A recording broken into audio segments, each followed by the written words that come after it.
So I was just listening to another atheism versus theism debate, and this one involved Christopher Hitchens. And at one point they were talking about miracles, and Christopher Hitchens pretty much just quickly declared that miracles are not possible. And we just go back to the decades-old rationale of David Hume. And once David Hume spoke, no legitimate scholar today believes that miracles are possible. And he brushed it aside so quickly and moved on and made the person on the other side of the debate feel as if they weren't allowed to touch it, because the so-called enlightened ones all agree that David Hume once and for all had argued that miracles are not possible. So I went back and I looked at David Hume's rationale, and I just wanted to see what David Hume said, and indeed, are miracles no longer rational, or are we not allowed to even bring them up in any kind of philosophical or theological discussion? So I pull this in here and I look at, it's in Inquiry Concerning Human Understanding by David Hume, and he argues that, number one, a miracle is a violation of the known laws of nature. Two, we know these laws through repeated and constant experience.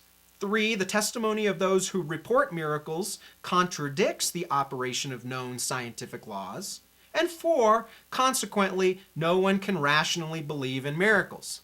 Do you see where he's going there? He's just basically saying that the laws of nature are established, they cannot be violated, therefore miracles are impossible. Now, first and foremost, if you believe in Genesis 1:1, that in the beginning God created from nothing the heavens and the earth, then miracles are absolutely possible, because that's the greatest miracle of all, the greatest miracle that ever happened. If all space, time, matter, energy, and these so-called natural laws came out of nothing all of a sudden because of God bringing them into existence. So of course miracles are possible if you believe in special creation by God.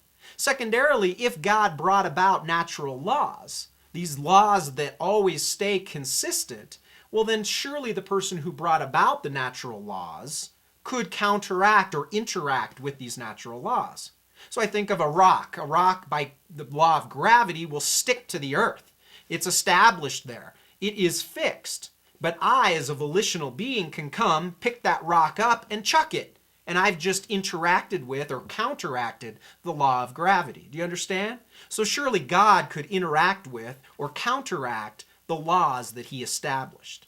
But I also like another argument by Dinesh D'Souza recently in Why Christianity is Great, or I forget what he called his book, but Why Christianity is Great. But anyway, Dinesh D'Souza writes basically that he comes up with a refutation of David Hume's argument against miracles and says, one, a miracle is a violation of the known laws of nature. Two, scientific laws are, on Hume's own account, empirically unverifiable. Three, thus violations of the known laws of nature are quite possible. Four, therefore miracles are possible. So what he's saying is, if you read other places in David Hume, he says that you can never empirically establish that a natural law cannot be violated. It was the notion of white swans, right? If you were living in England generation after generation after generation, all you ever saw was a white swan. So you could make the argument that, based on your observations, time and time and time and time again, that there are only white swans in this world. And of course, the Brits go over to Australia and discover that there are indeed black swans, and that repeated observation of only white swans was taken out in one fell swoop.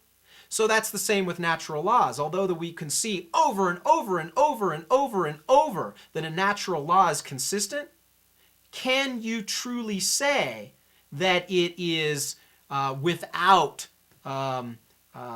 alteration, that it can be verified empirically every single time? No, we can't say that, because we can't repeat things forever.